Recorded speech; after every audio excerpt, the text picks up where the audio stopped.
이 시간 저희들이 누가복음 22장 47절부터 71절까지 말씀을 읽었습니다.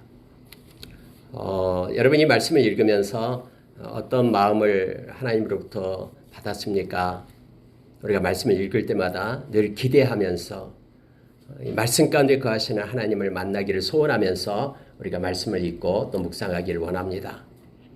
여러분 오늘 예수님이 만나는 무수한 사람들이 이 말씀 가운데 나타나는데 예수님께로 돌아오는 사람은 딱 한 명 나타나고 있습니다. 바로 베드로입니다.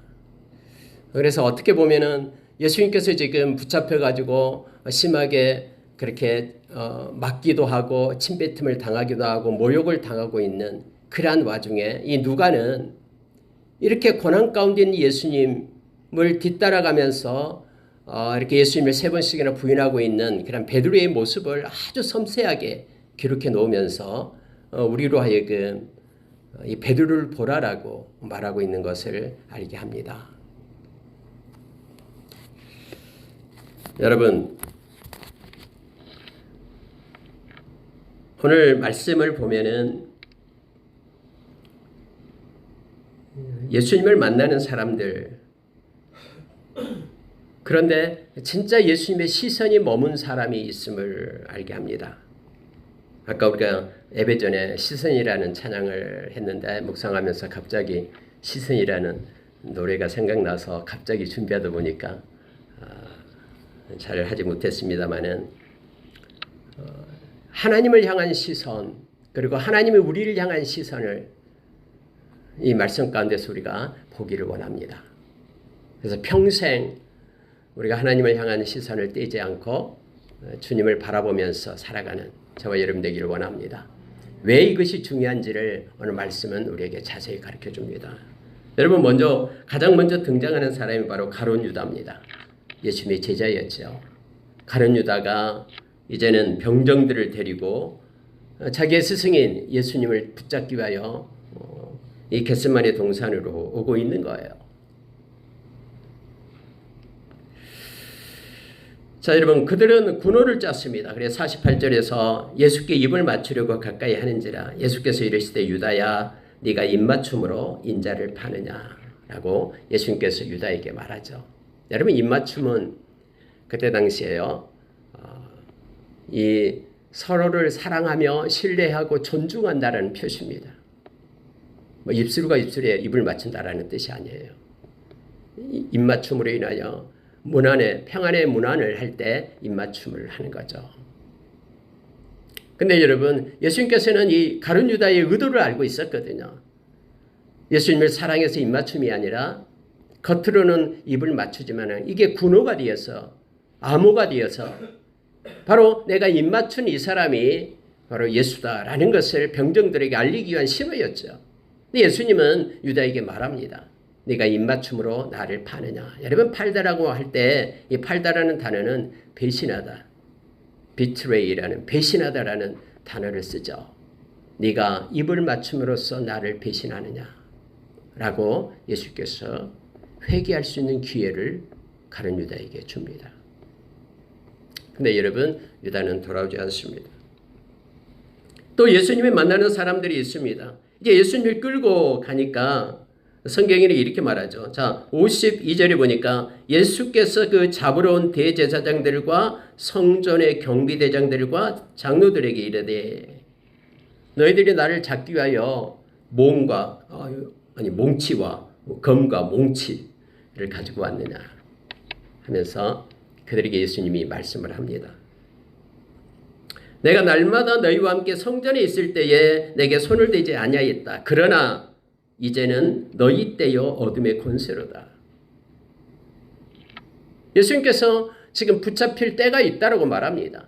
예수님이 성전에서 가르칠 때에는 예수님이 붙잡힐 때가 아니기 때문에 붙잡히지 않았는데 하나님께서 정해주신 이 카이로스 때가 있다라고 말하면서 이제는 어둠의 때다라고 말합니다. 너희 때다라고 어둠의 권세다라고 말하면서 이제 너희 할 일을 하라 하면서 예수님께서 잡혀가게 됨을 알게 합니다.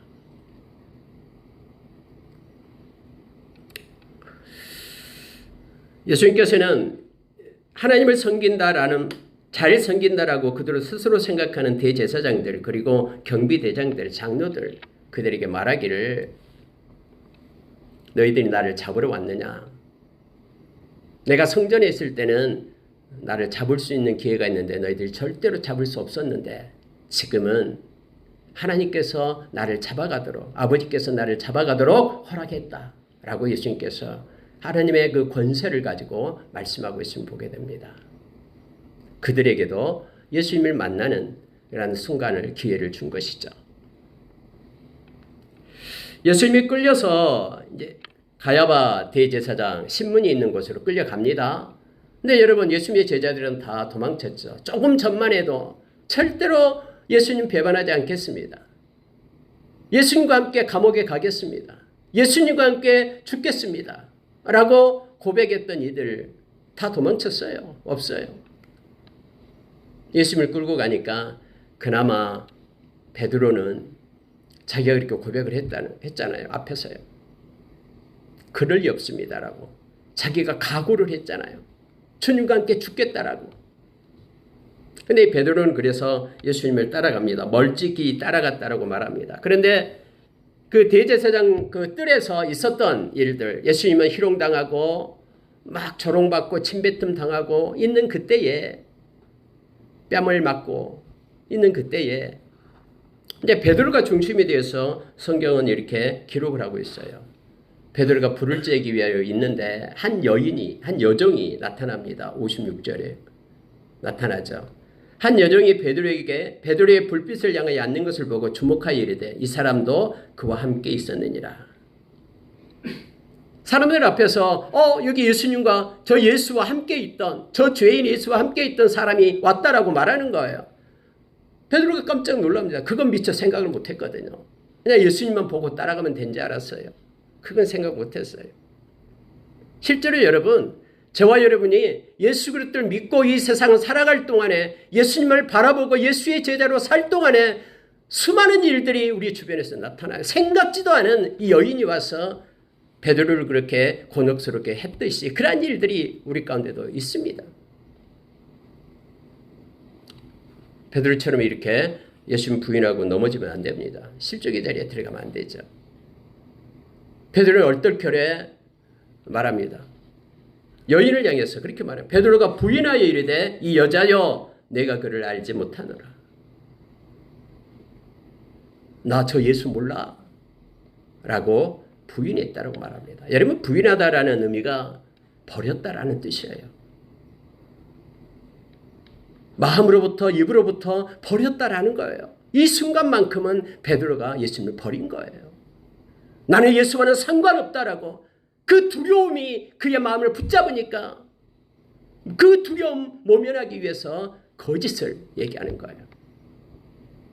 언제나 여러분 악한 사탄은요 우리에게 이 거짓의 자리를 들고 다녀요. 너 힘들지 두렵지 잠깐만 거짓말해. 그러면은 그 순간이 모면될 거야 하면서 우리를 유혹해요. 이게 특유한 악한 자의 방법이거든요. 요한복음 8장 44절에서 예수님 분명히 말씀하셨잖아요. 너희들의 아비, 이 거짓의 아비 사탄에 대해서 말하고 있죠. 사탄은 제 것으로 말하는데 이 거짓이 제 것이에요. 사탄의 거예요. 그래서 사탄의 것으로 말을 한다라고, 거짓으로 이끈다라고. 아담과 하와를 속였던 그 거짓의 아비 사탄이 오늘날도 여전히 저 무적행 속에 들어갈 때까지, 이 세상 끝날 때까지 사탄은 활동합니다. 그러면서 거짓을 말하게 하죠. 이 베드로가 지금 거짓말을 하고 있는 거예요. 두려워서. 어떻게든 한번 넘겼습니다. 근데 조금 후에, 자 58절이면 조금 후에 다른 사람이 또 보고 이르되 해서 이 다른 사람은 남자입니다. 이제 앞에는 여자였고요. 이제 남자가 와서 말하기를 너도 그 도당이다, 한패다라는 거예요. 베드로가 이르되 이 사람아 나는 아니라, 나 아니야. 그들 무리 가운데 나 없어. 예수를 따르는 그 제자들 가운데 나 없어. 라고 또 부인합니다. 저와 여러분이 아까 사도신경을 했습니다. 사도신경 내용을 보면은 2000년 전부터 예수 그리스도를 믿는 하나님의 백성들이 같이 고백해 왔던 신앙 고백이에요. 그 무리 속에 저와 여러분이 함께 천지를 창조하신 하나님을 믿고 우리를 위하여 생명을 주신 예수 그리스도를 믿고 지금도 여전히 살아서 우리와 함께 하시는 성령님을 믿는다라는 고백을 우리가 늘 믿음의 반열에 서서 그 무리 속에 들어서 함께 하는 거예요. 믿음의 반열 속에 저와 여러분이 서서 하는 것이죠. 그런데요, 마음에 이 두려움이 있고 위협을 느끼고 나에게 유익이 있게 될 때는요, 그 반열에서 슬그머니 빠져나와요. 그래서 나 그 믿는 무리가 아니다라고 하면서 예수님을 부인하는 경우가 있어요. 여러분 앞으로는 점점 더 그럴 거예요. 왜냐하면 말씀이 그렇게 말해주고 있기 때문에요. 디모데전서 4장 1절, 2절, 3절 너무나 잘 알잖아요. 많은 이들이 믿음에서 떠나게 된다고 말합니다. 말씀을 버리고요. 그래서 마음은 화인 맞아서 마음이 작동을 안 해요. 양심이. 그리고 거짓을 따르게 되고 거짓 영의 가르침을 받게 되고 그렇게 된다고 성경 말해주고 있습니다. 여러분 이 순간 베드로가 말합니다. 나 아니야. 그들 무리 속에 내가 있지 않아. 나 그들 도당 아니야. 그리스도를 따르는 자 아니다라고 지금 말하고 있는 거예요. 세 번째에 나타나는데요. 세 번째는 더 놀라운 것이요. 자 59절 보세요. 1시간쯤 있다가 어쩜 이 시간을 얘기합니까? 금방 부인했기 때문에 얼떨결에 또 남자가 와서 또 말하니까 부인했다고 하지만 이제 시간이 흘러요. 1시간이나 지났어요. 1시간.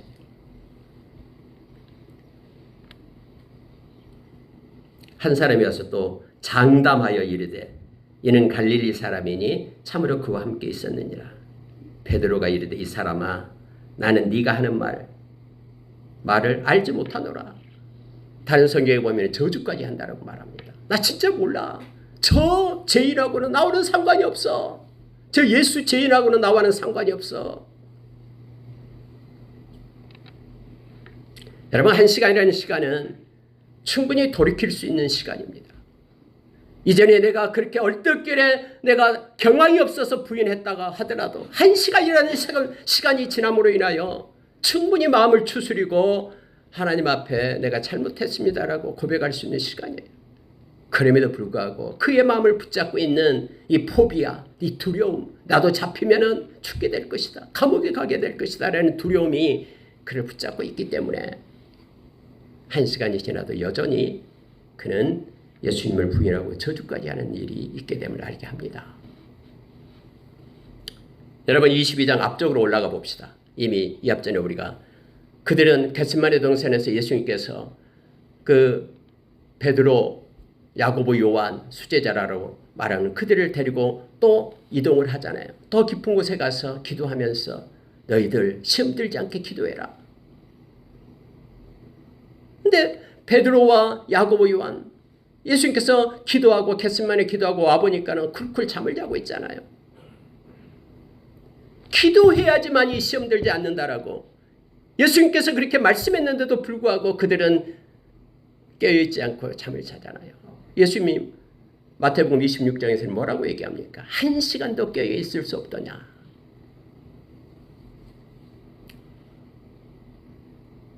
라고 기도를 요청했잖아요. 3번씩이나 와서 예수님께서 깨우죠. 오늘 베드로가 3번 미끄러집니다. 또 1시간 깨어있을 수 없다는 1시간이 지나고 나서 역시 물어도 역시 그가 실족의 자리에 들어가게 됨을 알게 됩니다. 근데 여러분 이렇게 베드로가 말할 때에 닭이 곧 울더라라고 말하고 있죠. 이 닭이 웁니다. 새벽에 닭이 운 거예요. 예수님께서 말씀했잖아요. 32절을 보십시오. 앞에요. 그러나 내가 너를 위하여 내 믿음이 떨어지지 않기를 기도하였노니 너는 돌이킨 후에 내 형제를 굳게 하라.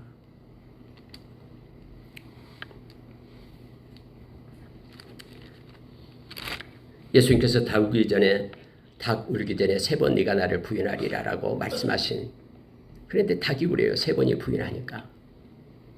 그때 예수님께서 베드로에게 했던 말씀이 있죠. 바로 몇 시간 전에 내가 돌이켜라. 그리고 형제를 굳건하게 하라. 라는 말씀이 그에게 있었음을 우리 너무나 잘 압니다. 자, 61절을 보고 말씀을 잠깐 더 깊이 이거 내용을 가지고 나누도록 하겠습니다. 주께서 돌이켜 베드로를 보시니 베드로가 주의 말씀 곧 오늘 닭 울기 전에 네가 세 번 나를 부인하리라 하심이 생각나서 밖에 나가서 심히 통곡하니라 라고 성경은 기록되어 있습니다.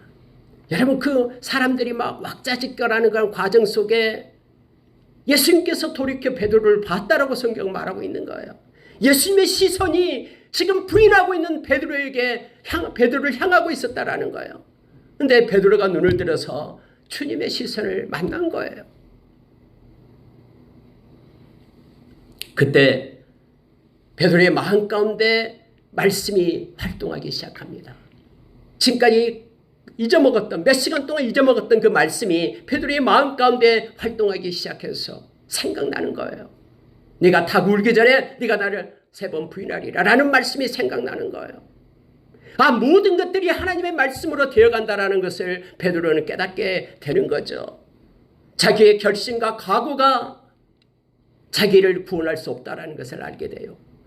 철하고 보잘것없는 나의 그 감정적 능력이 아무것도 아니다라는 것을 알게 돼요. 하나님의 말씀만이 모든 사실을, 모든 삶을 끌고 간다라는 것을 알게 되는 것이죠. 지금도 여전히 하나님의 말씀은, 우리 주님의 말씀은 세상을 붙들고 있어요. 히브리서 1장 3절에서 세상은 나타나는 대로, 보이는 대로 그냥 그렇게 주어진 게 아니에요. 하나님의 말씀에 의해서 세상은 그렇게 굴러가게 되어 있음을 성경 우리에게 가르쳐 줍니다.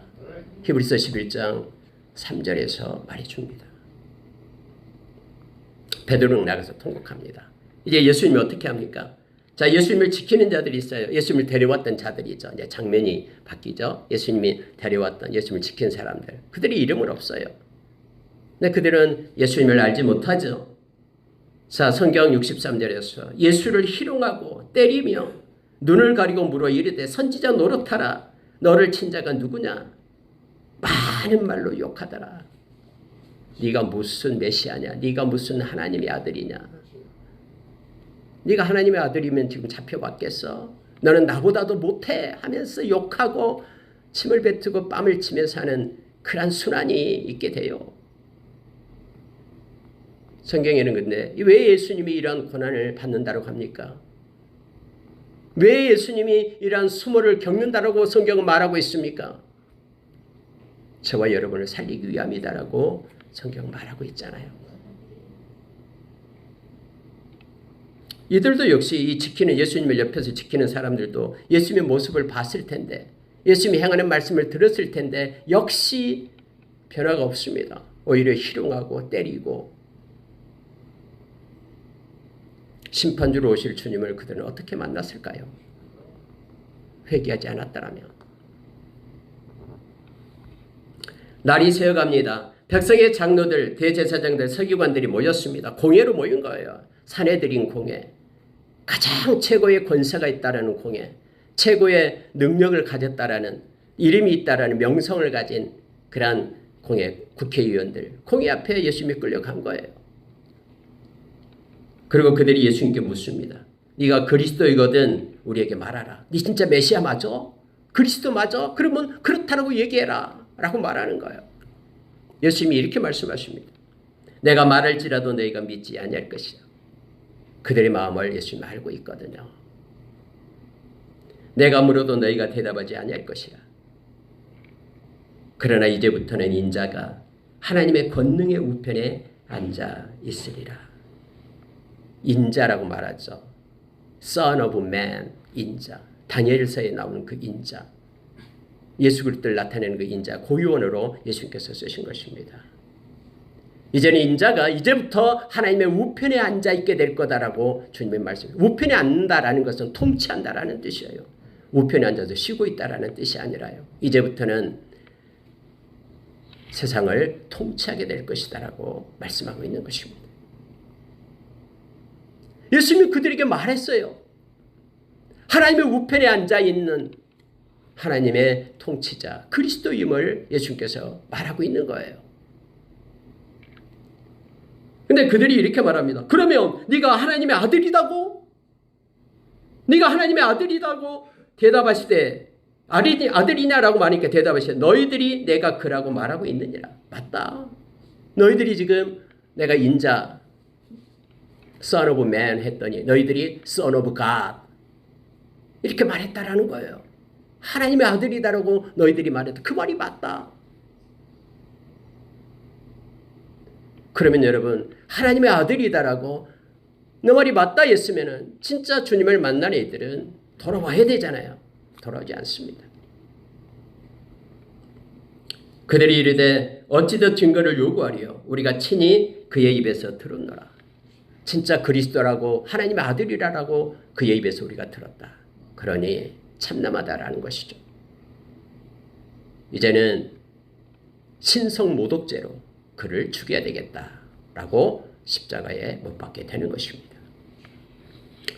여러분 이러한 말씀의 과정 가운데서 우리가 베드로의 오늘은 이 시간에 집중해서요. 아무도 여러분 주께로 돌아온 자가 없어요. 베드로 외에는요. 근데 베드로가 어떻게 돌아옵니까? 누가 주께로 돌아오는가를 이 말씀 가운데서 우리가 보기를 원합니다. 여러분 먼저 주의 시선을 우리가 주목하기를 원합니다. 우리를 향하신 하나님의 시선을 우리가 받기를 원합니다. 우리의 시선이 하나님의 시선을 받기를 원합니다. 여러분 요즘에 시편을 저희들이 나누고 있잖아요. 시편 123편 2절에 보면은 이 종들은 이제 남종이든 여종이든 주인의 얼굴을 향합니다. 주인이 뭐라고 얘기하면은 내가 순종하면서 가기 위해서 보고 있는 거예요. 근데 또 하나가 있습니다. 옛날에 이 주인들은 말을 잘 안 해요. 눈짓으로 이거 해라고 그렇게 하고 아니면은 손짓으로 이렇게 가리키만 해도 종들이 가서 그 일을 합니다. 근데 만약에 종들의 시선이 이 주인이 이렇게 가리키는 것을 깜빡 다 내다보고 있다가 몰랐다 그러면 그 일을 못하는 거예요. 순종을요. 그래서 시편 123편 2절에 보면은 이 여종들은 이 주인이 나오자마자 그의 손을 보고 있는 거예요. 손으로 뭐라고 얘기하는가, 몸짓으로 뭐라고 얘기하는가, 시선을 떼지 않고 명령을 할 때까지 집중해서 고정해서 보고 있는 거예요. 그러면서 이 시인은 그렇게 말합니다. 이 여종이 주인의 시선을, 주인의 손짓을 보기 위하여 시선을 떼지 않듯이 제가 지금 하나님을 향하여 시선을 떼지 않고 있습니다. 하나님 나에게 말씀해 주십시오.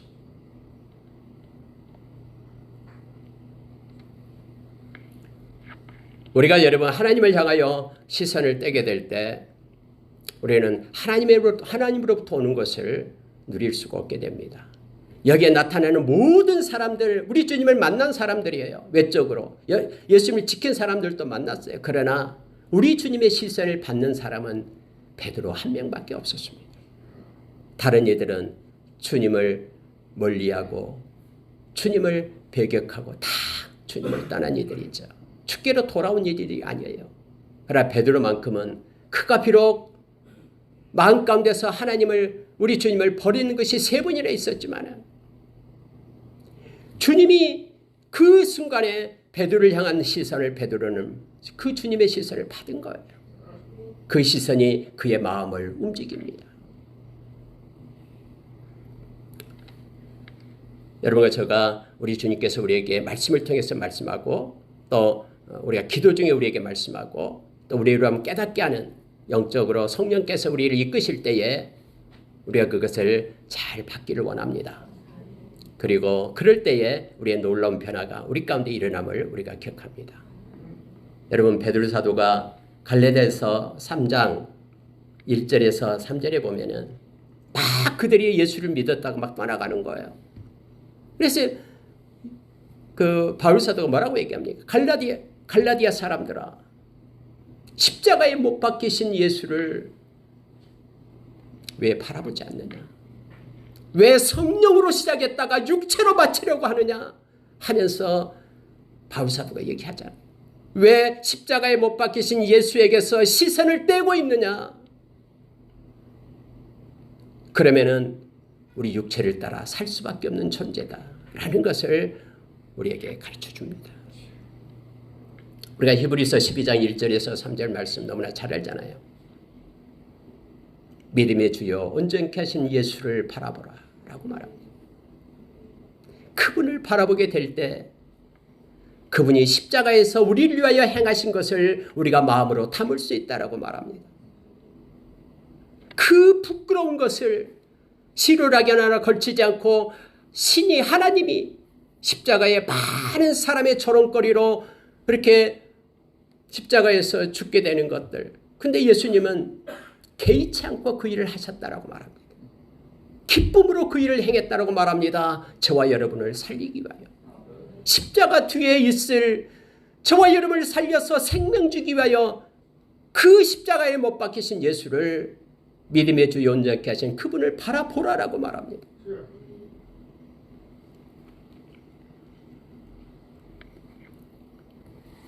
여러분 누가복음 8장 49절에서 56절의 말씀을 보면은요. 야이로 회당장이 있어요. 야이로. 이 야이로의 딸이 죽었잖아요. 아니 아팠잖아요. 그래서 예수님께 와서 예수님 회당장이 말합니다. 우리 딸 좀 살려주세요.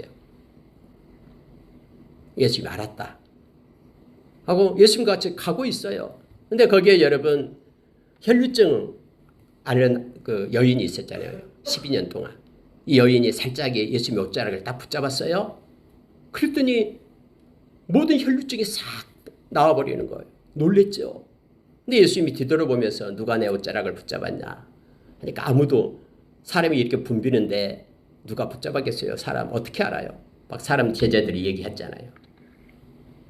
똑같습니다. 그러한 사람들, 많은 사람들 중에 옷자락을 붙잡는 이 여인에게 하나님의 우리 주님의 은혜가 능력이 나가서 그가 회복되었듯이 이 수많은 사람들 예수님을 붙잡고 박수치며 좋다고 막 예수님 만나는 많은 사람들이 있었잖아요. 대제사장들 뿐만 아니라 종들까지. 거기에서 베드로만이 우리 주님을 만난 거예요. 그래서 여러분 네 믿음이 너를 낫게 했다라고 구원했다라고 예수님이 칭찬을 받았잖아요. 이 여인이. 근데 갑자기 야이로의 집에서 어떤 사람이 와서 말합니다. 죽었어요. 당신의 아들 이미 죽었습니다. 그니 이제는 더 이상 이 선생님 괴롭히지 말고요. 여러분 그때 예수님이 하신 말씀이 뭔지 아십니까? 야이로를 향해서 말합니다. 그 소리 듣지 마라. 너는 믿기만 하라. 그러면 너에게 구원이 있다. 많은 사람들이 이제 죽었다니까 웅성웅성대고 이제는 필요 없다라고 말합니다만 예수님은 그것 듣지 말고 나에게만 집중해라라고 야이로에게 말하는 거예요. 그리고 예수님이 제자들 3명을 데리고 가서 여자를 달리다굼 이렇게 세우잖아요. 생명이 들어와서 그를 살리게끔 했다라고 성경에 기록되고 있잖아요. 여러분 다른 사람 뭐라 해도 아까 우리가 찬양했듯이 우리가 우리 주님만을 바라보면 됩니다. 사람이 뭐라고 해도 어떤 상황과 환경 가운데 있다고 해도 여러분 예수님을 지금 끌고 갈 때 이 상황을 한번 보십시오. 엄청난 상황이 이루어지고 있어요. 그러나 그중에 하나님 우리 주님의 시선이 베드로에게 있을 때 베드로가 그 시선을 받은 거예요. 그리고 베드로는 주님을 바라보기에 됨으로부터 이제 완전히 달라지고 역전되는 그러한 현상이 나타나게 됨을 알게 합니다.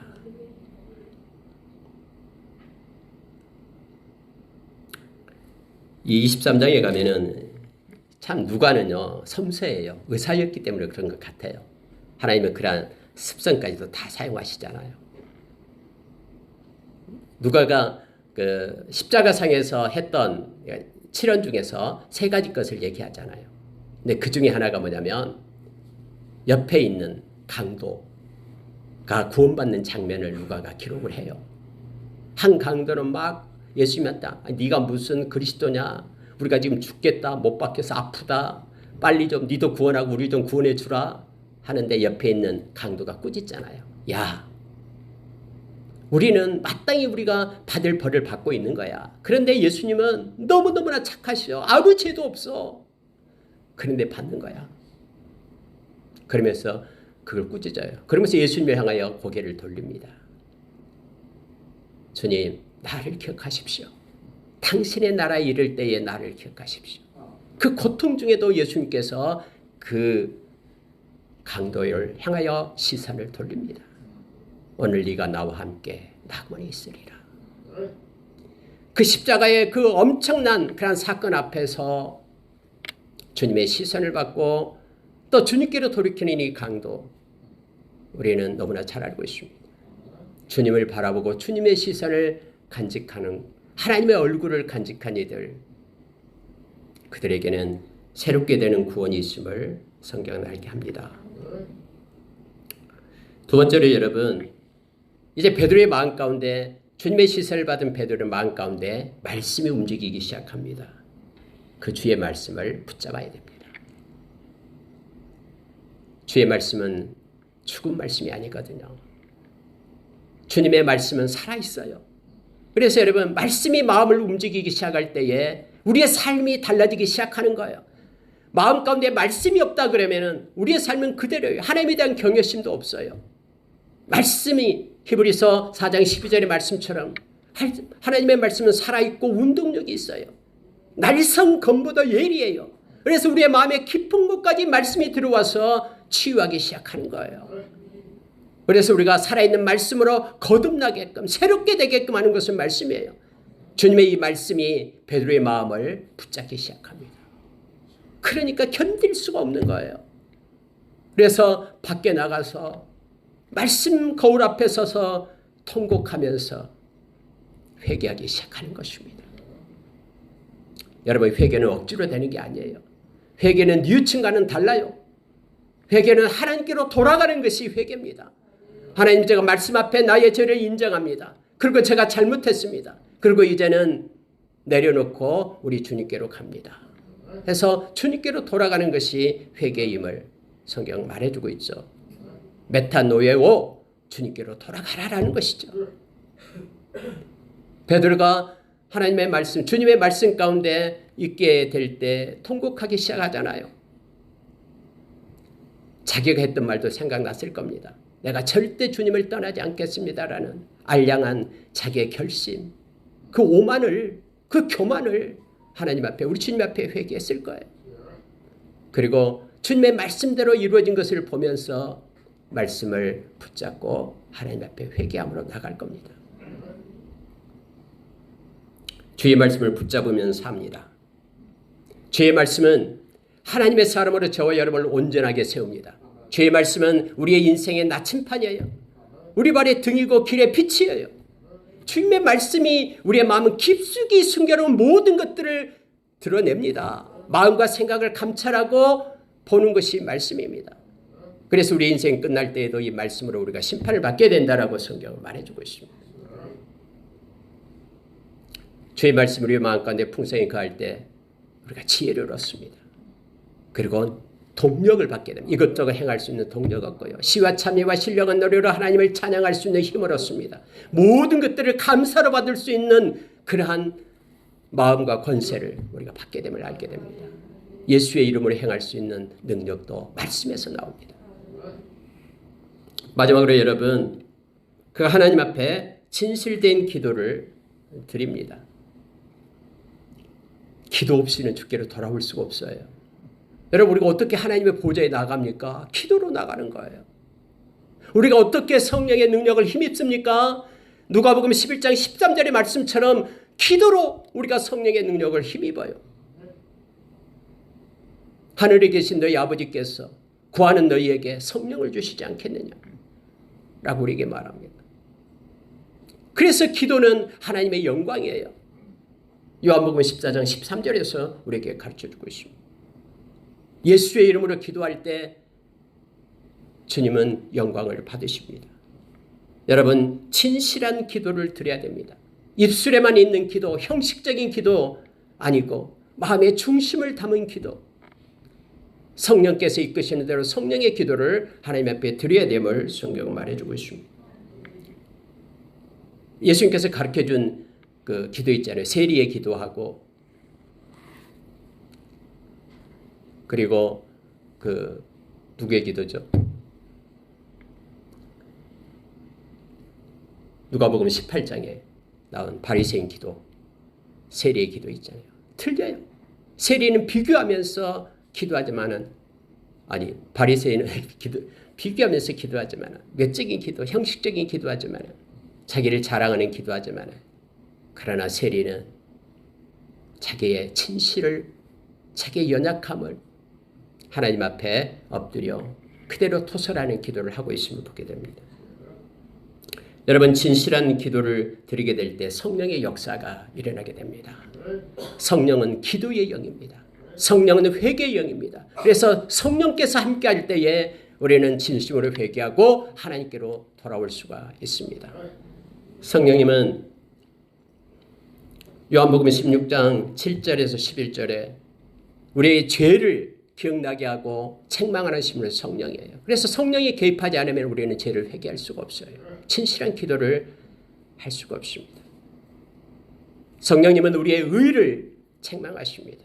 그래서 성령님이 개입하지 않으면 하나님의 의를 따라 살 수가 없어요. 다 자기 의를 가지고 살아가게 됩니다.